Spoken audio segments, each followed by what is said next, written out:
All right.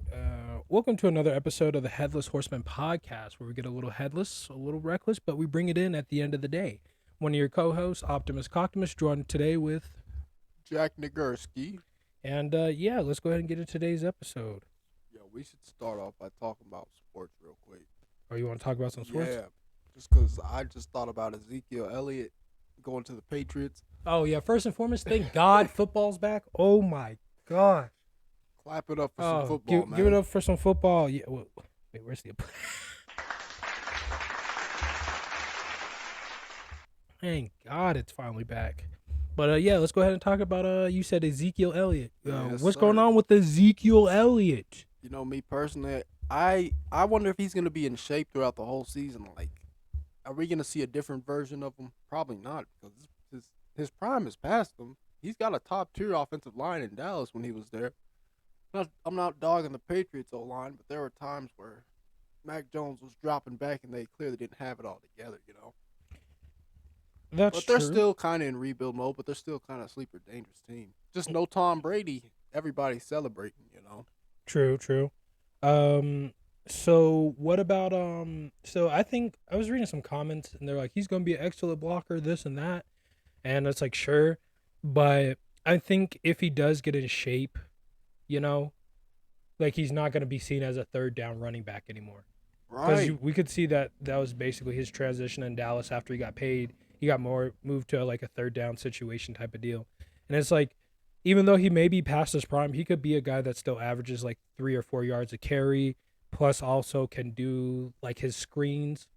Like, Yeah, and with respect to Dallas, they had Tony Pollard, you know. exactly. And before, God forbid that he got injured, you know, but he was really going to be something special. And I hope he's still special even after the Yeah. injury. And now they got that small guy from Kansas State, Deuce Vaughn. Deuce Vaughn, So about he's his. probably going to be running out the backfield, little check routes and stuff like that too. Well, even in preseason, I mean, you're talking about linebackers that are like 6'2", 6'3", having to break down on a guy that's 5'6".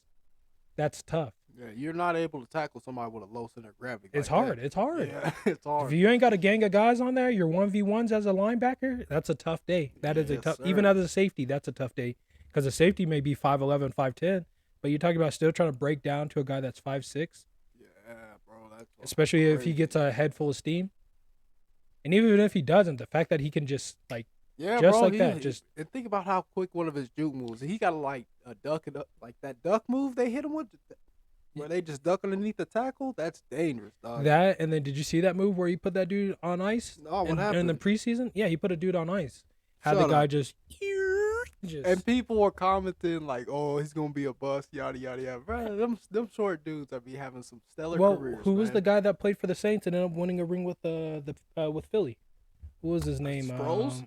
Darren Sproles Yeah. is like 5'6", Yeah, it's true. and he was Darren Sproles, man, Crazy work. dangerous, Crazy work. dangerously good, exactly. dangerously good. And it's just he had to play with Mark Ingram, of course, who was Heisman Trophy winner and stuff. But if Yeah. you think about it, if he's treated as a number one option in terms of like what he could do, it's like, and then now you see a lot of running backs are having to learn how to catch the ball and everything because why?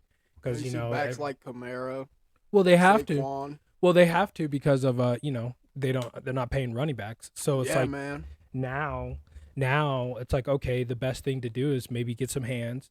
But Yeah, if bro, you're thinking about that's true. who would want to have to deal with a guy that's 5'6" in motion, maybe gets behind a solid run like a swing or something like that, or even like a jet sweep. And he's legitimately fast. Like he's Yes, a quick threat. he's quick. You know what He's I'm saying? quick and fast. Yep. And you're trying to, and as a corner, you want to have to, like, it's not like you're going to have to tackle Bo Jackson, but even when you have people that are just fast, getting a head start on somebody, the moves that they can make. Yeah, bro. And Once you're in that retreat as a DB, Yes. bro. Oh, and then you got to think, like, since they're not breaking down and they're going to be doing them arm tackles, trying to grab them, think about how many face masks he's going to get a game. Yep. That's Just money. ducking, Just ducking. Even if he learns how to play it, like if he starts acting it like he's LeBron James or something, oh, the rest have no choice but to throw the flag. Yeah, bro. But then again, fucking NFL refs be sucking ass, bro, with these face masks. Cause they be missing some clear ones. Roughing the passer penalties thrown late, probably not are considerably arguable. But it's like, man, it's gonna be interesting to see just how much he does and just how much damage he does for the Cowboys. Oh, he's gonna be booming. And I hate the fucking Cowboys, but geez, that was a great yeah, that was man. a great pick. That was a great pick. They got a good defense already, bro. Mike Parsons is crazy. Crazy work. Diggs is okay, but that nigga Mike Parsons, bro. That nigga, how many sacks did he have last year? I think he had over like 8. Oh, really? I think he might have had double-digit sacks. Well, I think he was on the I Am Athlete podcast. I think he's talking about he may retire early or something like that. I think something about him retiring early or a changing career. But Dallas has always had a solid defense and a solid O-line. It's just offensively, what's it called? Derek, who's their quarterback? Dak Prescott. Dak. Trash Prescott. I just don't see Dak getting it done. Like, he's had multiple seasons, and it's like the easy throws that he just misses. Yeah, and think about it for all the Cowboys fans sitting there trying to defend this man. Like, look at how many interceptions he threw. Y'all can't sit here and understand that, or y'all can sit there and fail to understand that as a quarterback in the NFL, your job is to facilitate the offense based off the decisions you make. Tom Brady ain't throwing picks left and right like that. Patrick Mahomes ain't throwing picks left and right. Josh Allen, I ain't gonna lie, Josh Allen be getting reckless though. He do. He a dog. He's just a gunslinger. He be getting He reckless. reminds me a lot of Brett Favre some days. He just be yeeting. He's a slinger. Josh Allen though, he the thing with Dak Prescott too, it's his picks. They're not even bad decision throws. Like when they was it last year when they were going to the playoffs or something, overthrew somebody in the flat. Yeah. Oh. Fourth quarter drill, 2-minute drill, and you overthrow in a flat or like a 5-yard out, nobody's around them, and you still overthrow for a pick. I think that's crazy. And then it doesn't help any better that their coaching staff is kind of filled with a bunch of idiots. Like Kellen Moore, oh my God. Well, who's their offensive coordinator? I think I don't know if they got a new one this year, but Kellen Moore was fucking shit up over there, bro. And then who was their quarterback? I mean, who was their defensive coordinator? Man, I forgot this guy's name. My friend was ripping him in the Call of Duty group chat. That's why I remember. Oh yeah. Is it Greg Roman? Let's see. No, I think Roman's was the offensive coordinator for the Ravens. Okay, you said OC or the OC or the DC? The DC for the Cowboys. Offensive coordinator for Cowboys. Be weak if it gives me. Because Rex Ryan's brother was there, and then they had somebody else after. Oh, Dan Quinn. Dan Quinn is the defensive coordinator for the Dallas Cowboys since the 2021. Before Dan Quinn. Before 2021? Yeah, Dan Quinn's the only reason they were looking good. I think before 2021, DC was it Rex Ryan's brother? Cowboys defensive coordinator history let's see. It was before Dan Quinn. Mike Nolan was the defensive coordinator for the Dallas Cowboys in the 2020 season. And oh my God. Mike Nolan stunk up the shit show, bro. They had to go get Dan Quinn after that.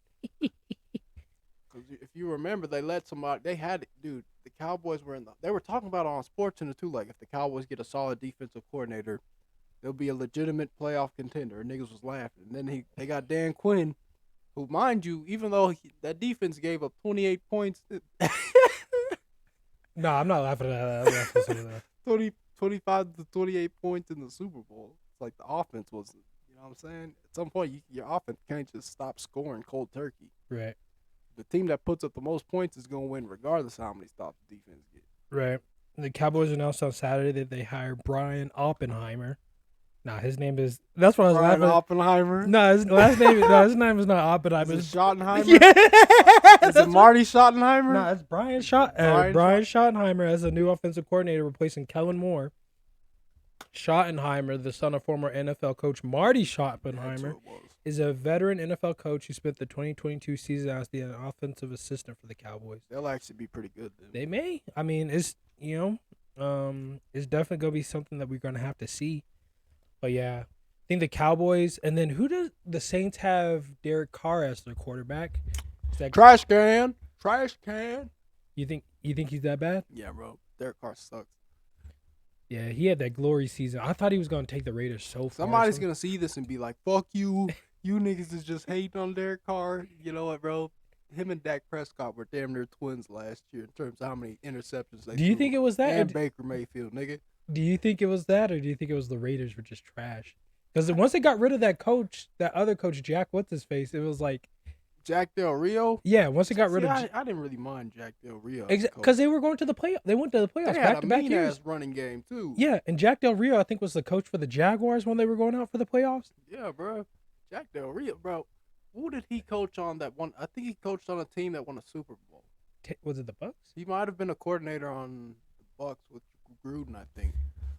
No, because I was mad they got rid of Jack Del Rio when he had 2 playoff turns, and they're like, he's not getting it done. I was like, what? Yeah, bro. These teams that fire coaches that make the playoffs are crazy. Like, could you imagine how bad the Steelers would be down bad if they fired Mike Tomlin for always clutching it mid-season and turning it around to get a playoff berth? Then they'd go to not making the playoffs for the next 5 to 10 years. You know what I'm saying? Like, it's ridiculous. What were we looking up? Jack Del Rio? Del Rio began his coaching career as an assistant with the Saints in '97. He then joined the Baltimore Ravens as a linebacker coach in '99, where he was part of the Super Bowl 35 winning team that beat the New York Giants. That's what, because Dad was telling me Del Rio's won a Super Bowl. Yeah. Like, he's been on a coaching staff that won the Super Bowl. It just didn't make any sense. Del Rio. Shit, when they brought Gruden in on the scene for the Raiders, that was that was a dumpster fire. Well, no, they paid him like 10-year, $100 million or something like that. So they're still paying John Gruden to this day. I'm pretty sure there was some type of, besides the morality clause, it's kind of, well, Papa John's was still getting paid probably after he got fired. Papa John's walked in and said, "Hello, y'all niggas want some pizza?" Papa John, Pop, no. You know what they hit him Pop, no, Pop. They were like this. They were like, boo. Hey. I tell you, bro, they must have been hungry in that corporate media, that meeting sitting there. Papa John's, y'all niggas want some pizza? Did he say it like that? Yeah, bro, that's exactly how it went. Oh, I thought he was just like, how come they say it, but when I can't say it, and it's not like I mean it, because I did the research, and it's not with the ER. I'm saying it with the A. They were sitting there. You know how many black people I've helped with my specialties and my deals? How many black families I fed out there while they're, we seen the stats about who's in prison. You know how many single moms I've helped out? Yo, Papa John's, calm down. While their nigga is behind bars. If y'all don't know, we're black, right, guys? No, we're not. Don't lie to them. we are not black. We are black. We are from Ireland, baby. We are not black. We're black guys. So what? If we're not black? You don't know what we look like? You gonna find us? I told you, he used the N-word on a conference call. I know, but I'm thinking he said it like Call of Duty chat shit. Yeah. You know which one? You know what type of mic it was too? That conference call one? The one that looks like this? Oh, the circular one? The circle with the 3 arms out? I'm cracked. They're like, how come when they say pop, don't we're live. Fuck that. We're live. Fuck that. They're being live. So is my armor. Yeah. But yeah, no.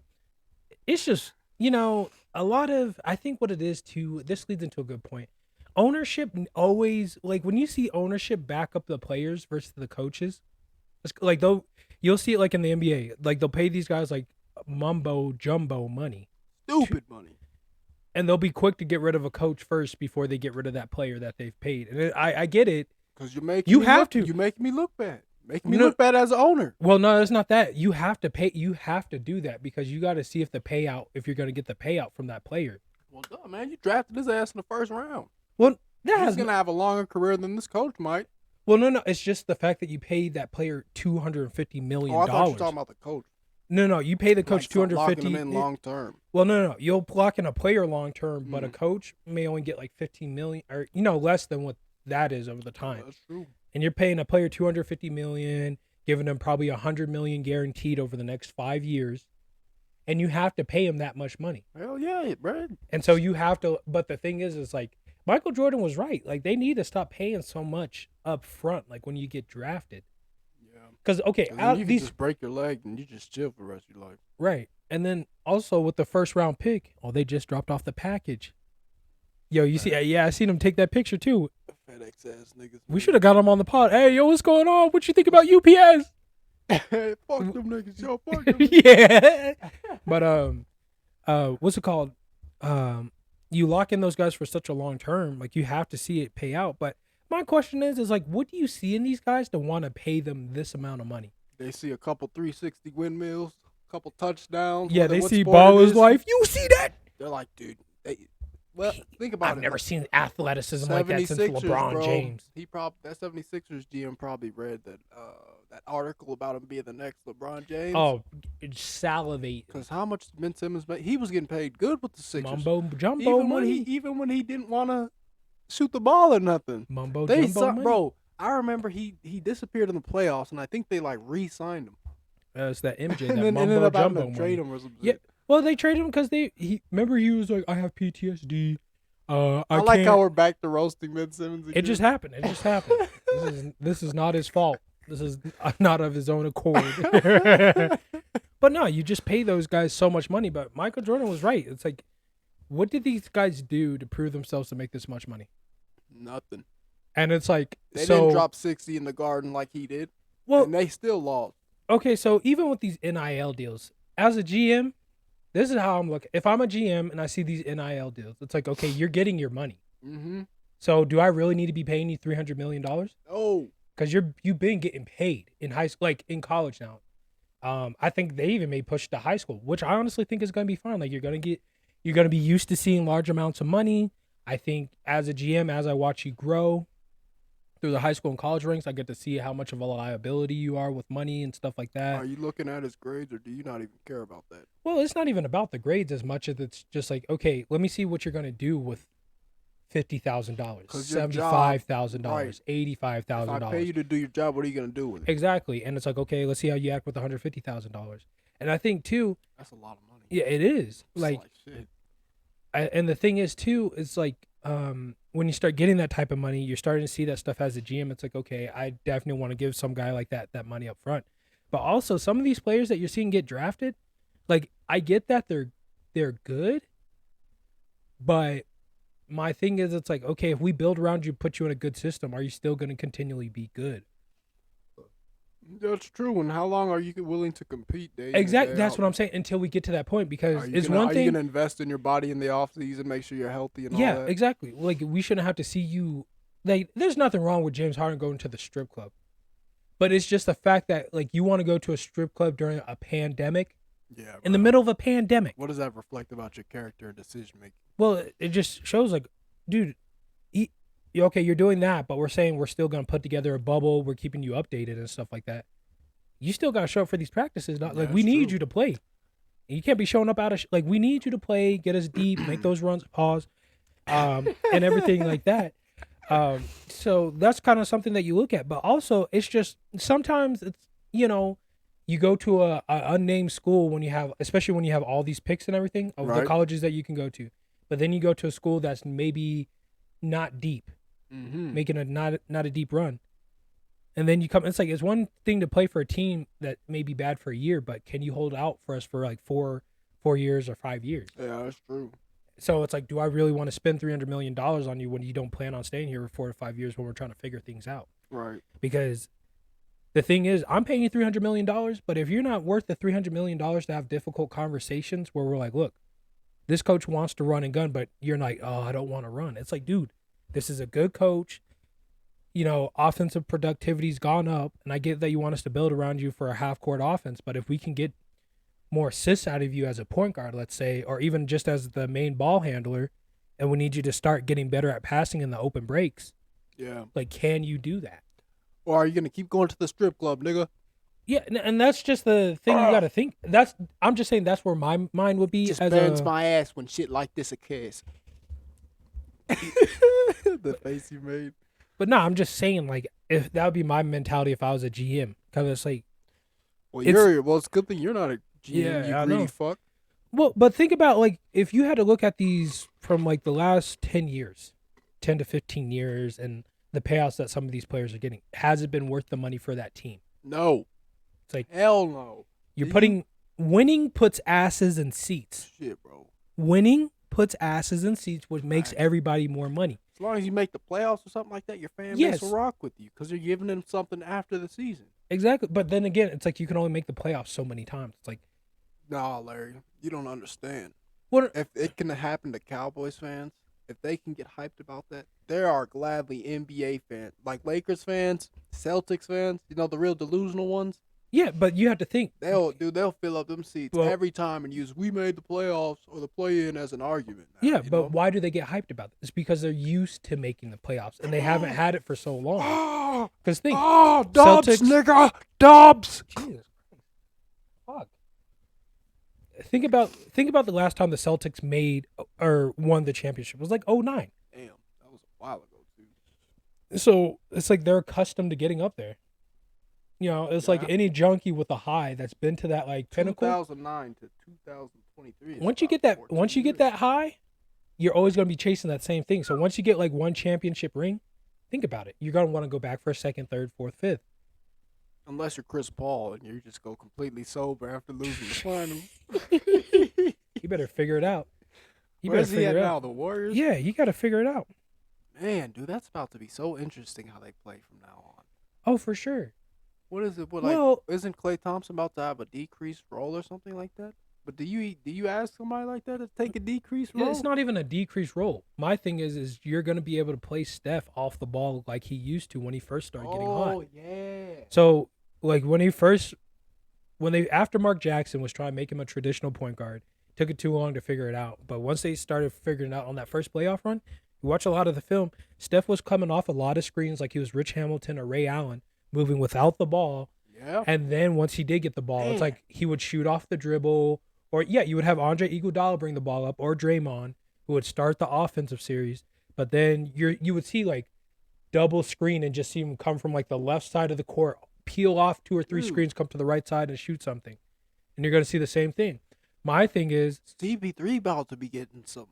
Because he'll do the mid-range or the floater. So is he going to be the one bringing the ball up? Who? CP3. Probably. Dude, he's about to get so many foul calls. I already know. People about to be hot. My thing is, we don't need Steph. We don't need Chris Paul to shoot 30.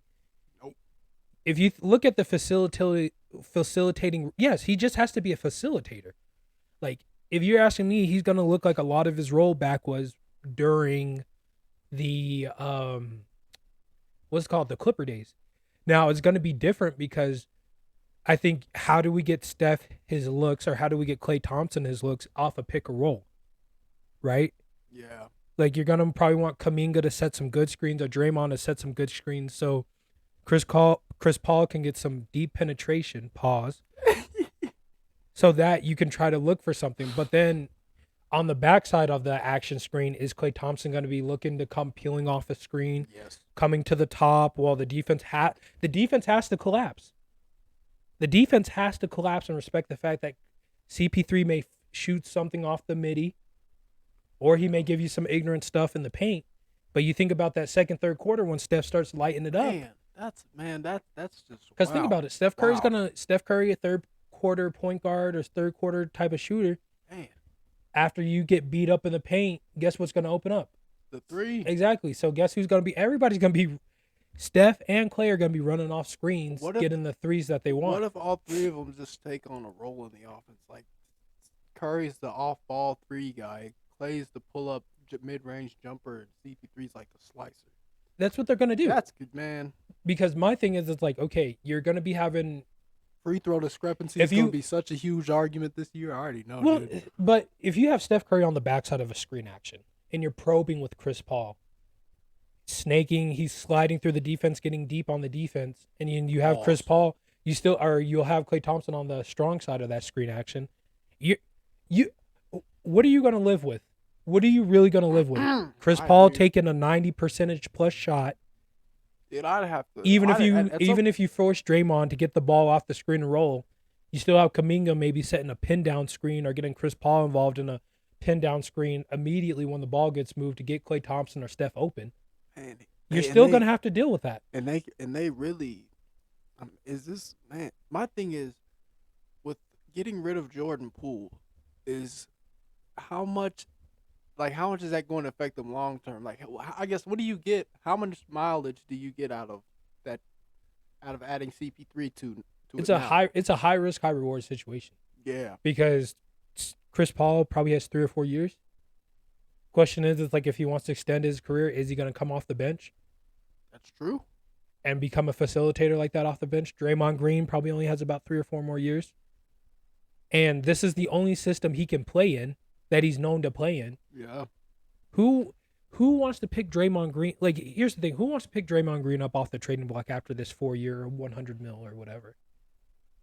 You know? Because this is the only system. Did he win championships? Yes. But you got to understand, Dennis Rodman played like a very minor role, but was very impactful. But it's a role that everybody needed on a team. Right. You need a 15 and 10 guy. Everybody needs a 15 and 12 guy, 15 and 15 guy. Yeah, and But Draymond Green hasn't showed that he can be a 15 like, and 15 guy.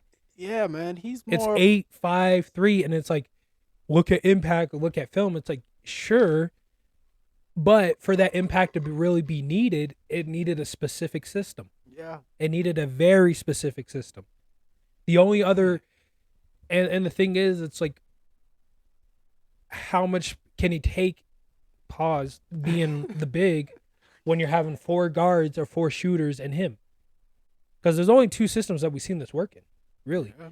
But that's why it's going to work with Chris Paul. That maybe has not been such a high risk, high reward. Because you remember the system they ran in Houston, Yeah.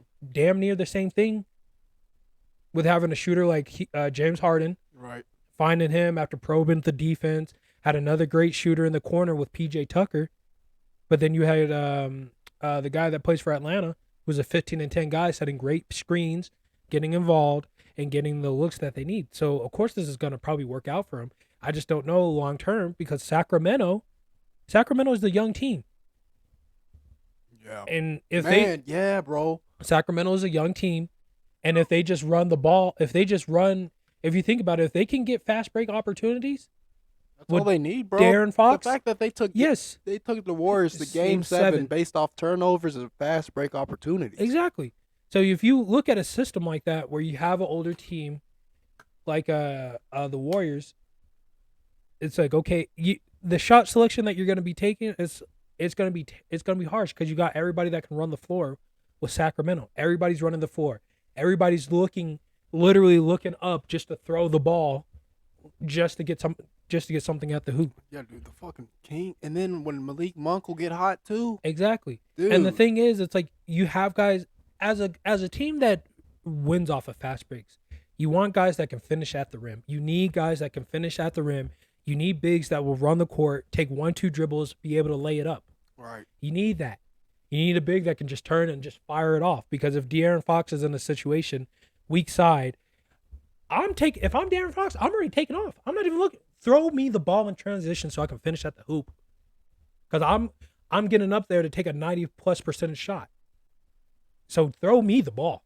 I'm not looking to come down at the free throw line. Outlet. No. outlet. UPS that shit, nigga. Fucking throw me that ball. Throw me that ball. Because UPS that bitch, nigga. Everybody in the league at this point should be able to make a simple outlet pass like that. That Kevin Love, man. Yeah, that Kevin Love 2015 pass. K Love, bro. Yes, and you look at something like that. Steven Adams was making great outlet passes with the Adams Memphis. One of the best. He's Throwing dots. Steven Adams is like 4th or 5th best big man because you got Jokic, you got Embiid, Giannis, and then you could low-key put Steven Adams right there. Yeah, exactly. And remember those dots he was throwing? Yeet, Yeah. without just yeeting it. And it's just like you have to. If I'm Sacramento, that's exactly what I'm doing to the Warriors all game. UPS that. Same day, nigga. Same day shipping, nigga. Yeah, for real. And the Airmailing it. That's all I want to hear in that air. And I want my guards. I want my guards to be in shape. I want what's that guy's name that got stomped on by Draymond? Sabonis, besides those threes and him working on his ball handling. Yeah, Sabonis gets a 3, man. He needs to be able to finish at the rim because it's like when his back's turned, dude, he has no game on the right side either, none at all. And I'm talking about fast break. I'm talking about fast break. because I want him to fast break that stuff. And even on that, remember when Lakers used to have a outlet play during the bubble where Anthony Davis, like if he wasn't shooting the free throw, like he would already be on the other side or something like that, right? And he would just seal him. LeBron would throw him the ball from half court, seal, 1-2 power move, and then finish at the rim. If I'm Sabonis, I'm putting that in my arsenal. Because if it's an outlet play and I'm at the top of the key and I'm running down the court and I'm finding whoever's in that paint and I'm sealing them. Draymond, Steph, Kuzminka, Kaminga, Clay. Do they still have Jonathan Kaminga on the roster? They do? So I'm sealing whoever in that paint so I can get a quick 1-2. And then you got to think, Denver Nuggets. You really think you're going to – I don't think you can outplay the Denver Nuggets in a half-court battle. No, hell no.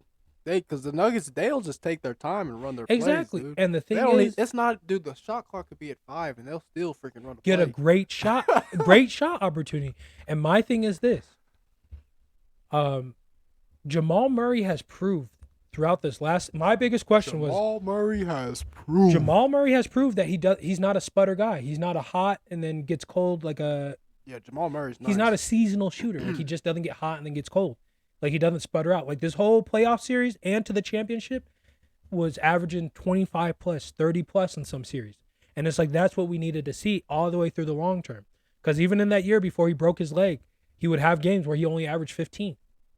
But you're putting up 30, 40 consistently, 30, 40, 30, 40. That's what you want to see. And of course, Draymond ain't guarding Jokic. Whether Jokic facilitates. I'm trying to think, how could the Warriors defend against?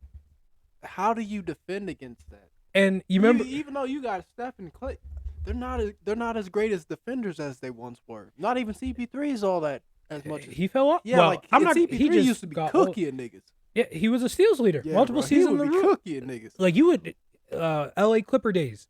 Just devastating ball handle. Hornets days too. Devastating people having to bring that ball up the court, stealing it. Yeah, bro. You thought you got downhill in the screen, and you think you laying up. Guess what? You laying up at that basket, air, because he got that ball. He got that ball. CP3 and Kobe would have been crazy. The craziest front court or back court that you have to deal with. Would they have had Shaq then too? Yeah, if everything would have worked out, egos and all that stuff too, and they were trying to get Gilbert Arenas at one point. It's like, who's getting the ball past? You could play full court defense with a lineup like that and not be worried about it. Because if Shaq would have got in shape, wasn't lazy, it's like you play a 2-1-2 or whatever. But guess who running from the free throw line all the way down when you thinking you get in a layup to contest that at the rim? Yeah. Shaq. And give me that shit, nigga. Give me that shit, nigga. Hand with the ball on the glass, looking at you like, man, that would have been a crazy defense. Dude. Exactly. And the thing is too, the Warriors, with the defense that we're talking about, it's just going to be hard because they're like, well, the Warriors' best defense is their offense when they're just talking about how they can outshoot everybody, come up with great schemes. And it's like, yeah, that's great. But that was when you guys had Kevin Durant. You know, like when a lot of these arguments were made during that Kevin Durant timeline. You had other people off the bench that could allow you to make that offense. Andre Iguodala, even Sean Livingston, with all the time he was giving him. He was a solid guy that could come off the bench, get hot, and give you like 15 and 6 off great shooting percentages from the free throw line. And the thing is, when you look at stuff like that, you're not going to be having the same opportunities that you once were. And the thing, you know what I mean? Yes. And that's kind of what is going to probably take some of the steam off. It's like, now we're going to actually have to see you defense. You can't hide behind your offense. Yeah, bro. You can't hide. Yes. The possessions will be a little more methodical. They have to be. But the thing is, you're probably going to see Jokic and the Nuggets in the Western Conference Finals. There's no doubt about it. The question is going to be, can you outplay a guy on the court with Jokic? And it's like, probably not. And if Jokic invests a little bit more on the defense, of course the defense is going to get better and everybody's clicked at a higher level. But you're probably going to have to play Sacramento. I'm not worried about the Lakers. You know, like it is what it is. They paid Anthony Davis, but is he going to play a full season? Probably not. Yeah. Probably not. You won't get a full season. You're not going to get a full season. You're not getting a full tank of gas out of Anthony Davis. No, you're not. Worth a damn. He hasn't proved he can play a full season in how long? He gets mad as hell. Well, no, they're like, this is great, Anthony. Opera I'm like, music. Oh. He just can't. He hasn't proved that he can play a full season. No, he when you has had, you know, Lakers suspicions that LeBron was pissed that Anthony Davis came in out of shape, I wouldn't doubt it. We just won a ring, and I'm trying to prove that it wasn't a fluke. And you come in here out of shape because all you did was play Twitch and get fat. What are we supposed to do? What are we supposed to do? Yeah, that's true. And he didn't have a great year this year altogether. Like, his defensive plays towards the end in the playoffs were clutch, but if we would have saw an AD who wanted to play Jokic like he was in New Orleans, oh my God, y'all would have been, man. It would have been a great series. That would have been a great series. Yes. The problem is that the type of player that he's playing like is he would be worshipped if that was Tristan. If Tristan Thompson played like Anthony Davis with these spurts and stuff like that, they'd be, oh my God, Tristan Thompson, great player. Right. Andre Drummond, oh my God, da da da da da. But when you're a guy where everybody knows you can put up 35 and 15. Yep. As a big man? Yeah, as a big man, 35, 15, and you're playing like a 20 and 12 guy. It's like 2012 is great. But is that what you're great at doing? No. 35 and 15 is what you should be pushing. Right. And you're not hitting that. You're not hitting that. Yeah, he's gotten somewhat comfortable. Dude, he's becoming a celebrity that plays basketball. Yep. All of these players are becoming celebrities that are playing basketball. Yep. They win one ring and they're like, okay, cool. And as a person that wants to watch NBA, I don't got my wallet on me, but you want me to pay to watch that? No. It's like, no, I'm not gonna. I'd rather watch some college kids or some high school I'd rather kids. watch college basketball. Yeah, bro. College basketball is where it's at, especially with it being more balanced now. You're having players, everybody's investing better, NIL deals. You're not starving when you're going to college class, and now you're booming people. Yeah. That's what I'm trying to see.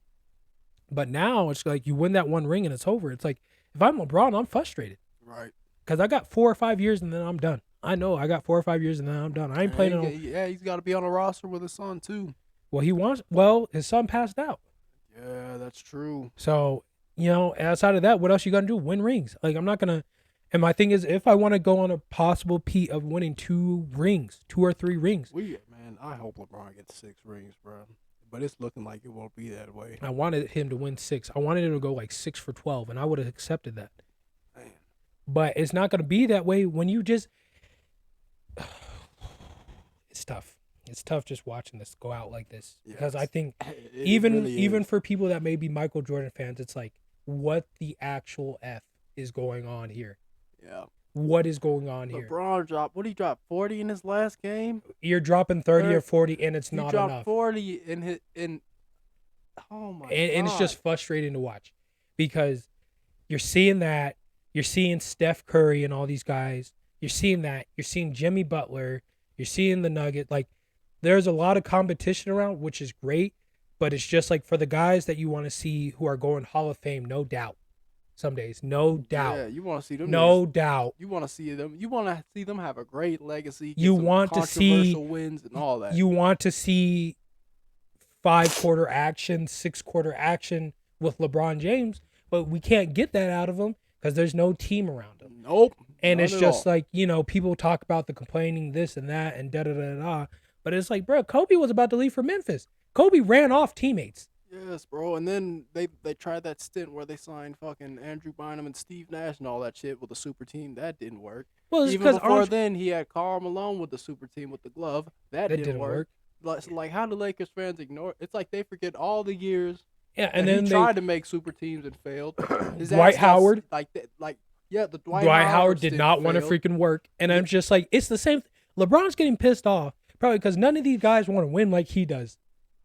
The same. It is like, and I couldn't. I'm just like, dude, like, man, oh God, it's just disgusting. It's frustrating, bro. Because we know what he can do with a team. Bro, if Tim Duncan and Kawhi Leonard and Tony Parker and Manu didn't exist, bro, LeBron would have. That's what hurts. But No, like, I the like Spurs. that series. I like that series. That series was good. We were going to game 6s and game 7s. Yeah. That's what I love to see. Game 6s, game 7s. I don't know who's gonna win. Got me going three what's it called, over under on some picks. That's great. I love that type of basketball. That was like Bulls versus fucking Jazz in the finals. Yes, you love to see that. Game 6s, game 7s. You're seeing people come out and play like you've never seen them play before. That's what you love to see. Thiago splitter, it's just when you it's just when you're seeing the Lakers, this BS, this hogwash. Man. And you're sitting here and you're like, what is going on? And then Damian Lillard, get him to the Heat, figure it out. Right. But of course, the Trailblazers probably couldn't get it done. Number one, Damian Lillard didn't help himself by taking that $200 million deal. Talking about generational wealth. Nigga, if you would have had just $50 million or $85 million, that would have been generational wealth if you would just invest it right. Like, if you're talking about generational wealth and you need $200 million, what alcoholic in your family are you giving that money to? Yeah, it's true, bro. Because you talked about generational wealth. Give me $85 million or give me $10 million. Maybe be straight for the rest of my life. Yes. Or even $1 million. Put me through college. Maybe help me start my bread baking business back off the floor. You're taken care of, my friend. Those NBA players, they don't understand financial literacy. Well, no. How the lifestyle they're living now, it takes money to live that. Or you could live a lot humble below your means. Nobody has to see that you're that type. Well, no, you're seeing a lot of players switch to that because Jaron Allen is a $100 million player. Yep. But look how he dressed. That's true. Page right out of Tim Duncan's book. A lot of those guys are. It's not that. It's the fact that winning comes with a cost. And if you want to win, you have to pay that cost. And you look at all the greats who win championships and everything like that, right? The ones that go far, Michael Jordan or even Tom Brady, taking pay cuts.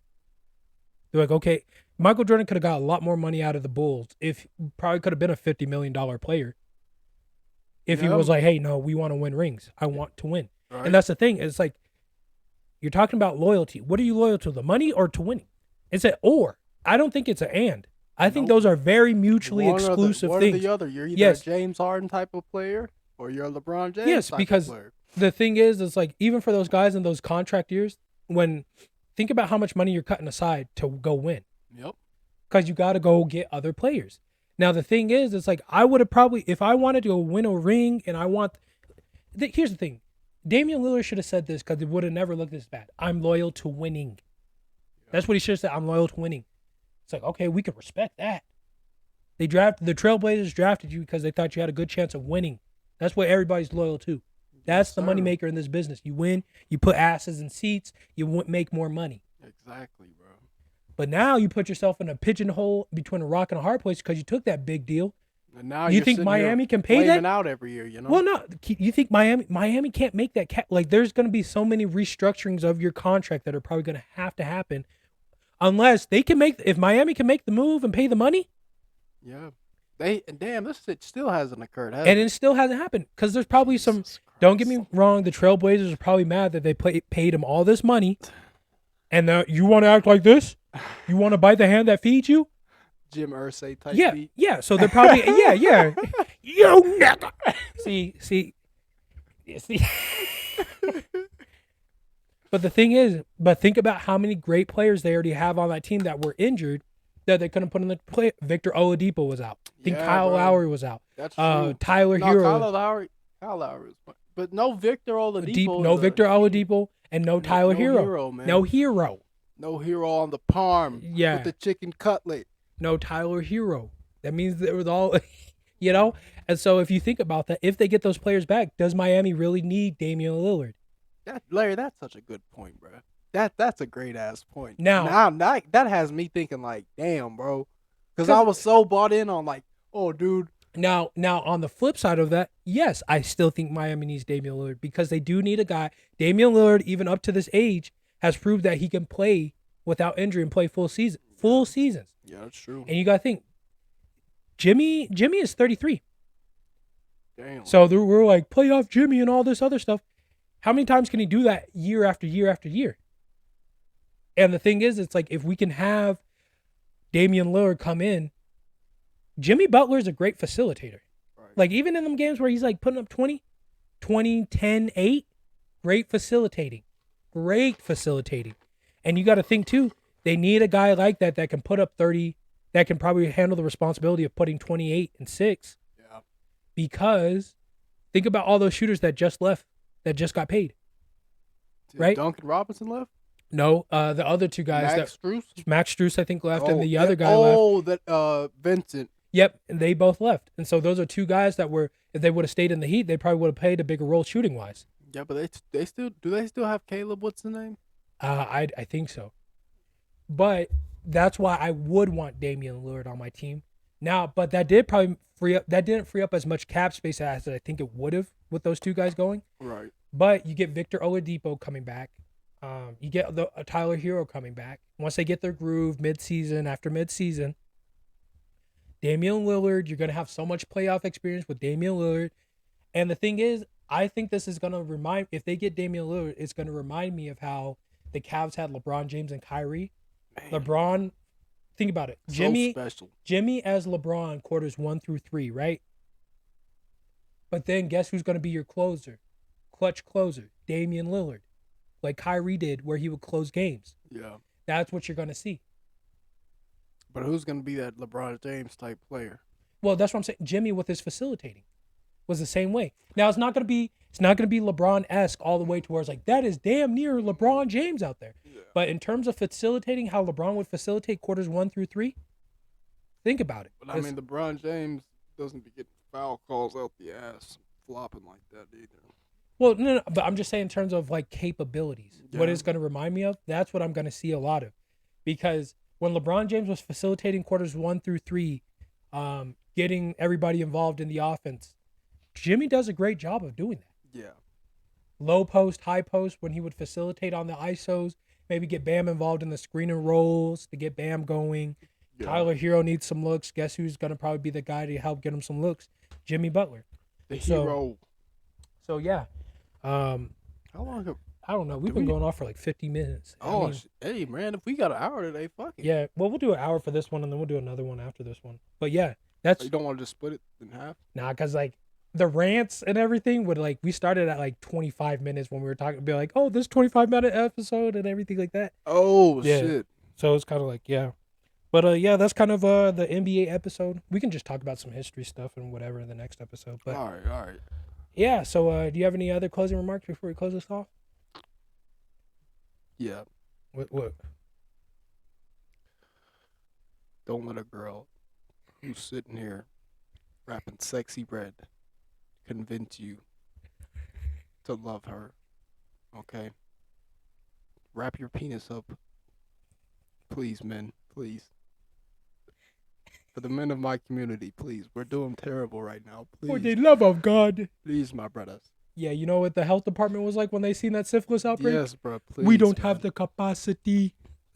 Like, I don't want a bunch of black men with STDs out there. Oh, yeah. That's the last thing we need. Yeah, this is getting... Young black women with STDs, man. We don't need that. Y'all do better. Yeah,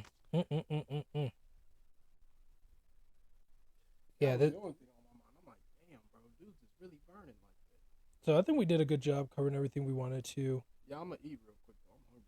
All right, yeah, and then we'll record another one. But yeah, thank you for joining us for these rants here. Yeah, we were going off. Yeah, we don't play basketball like that. We're not NBA analysts. We're not, NBA caliber player. Well, back in my prime, I was hitting 405 for warm up in my freshman year of high school. Used to drop people off 40 points and everything like that. But yeah. But yeah, thank you for tuning into another episode of the Headless Horsemen Podcast, where you get a little headless, a little reckless, but here we are once again. Let me turn this echo up. Once again, bringing it in at the end of the day. I'm one of your co-hosts signing off, Optimus Coctimus. And it's your boy Seymour Butts. And have a great day. We'll see you in the next episode. Ow!